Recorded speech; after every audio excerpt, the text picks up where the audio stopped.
తామే తలదించుకునేలాగా తెలుగుదేశం నాయకులు అనుచిత వ్యాఖ్యలు చేస్తున్నారు మహిళల పైన.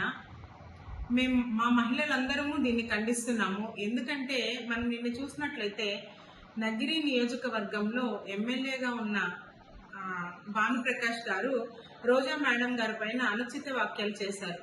నేను ఒకటే చెప్తున్నాను, మహిళలు ఈ రంగంలో రావాలంటే వాళ్ళు ఎంత కష్టం ఉంటుందో అది ప్రతి ఒక్కరికి తెలుసు.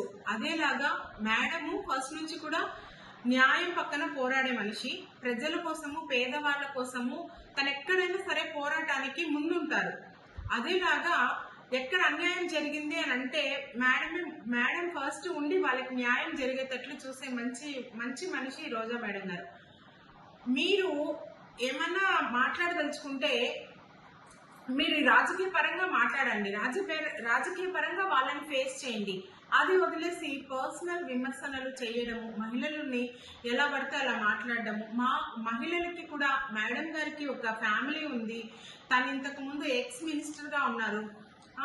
ఇట్లాంటివన్నీ కూడా మీరు దృష్టిలో పెట్టుకొని పబ్లిక్లో మాట్లాడేటప్పుడు మర్యాదపూర్వకంగా మాట్లాడాలని, అదేలాగా మహిళలని గౌరవించాలని మరొకసారి కోరుకుంటూ, భానుప్రకాష్ గారు చేసిన వ్యాఖ్యలకి మేమందరం చాలా బాధపడుతున్నాము. ఇంకొకసారి ఇట్లాంటివి రిపీట్ అవ్వకుండా చూడాలని, మహిళలను గౌరవించాలని మరొకసారి కోరుకుంటున్నాం. నమస్తే.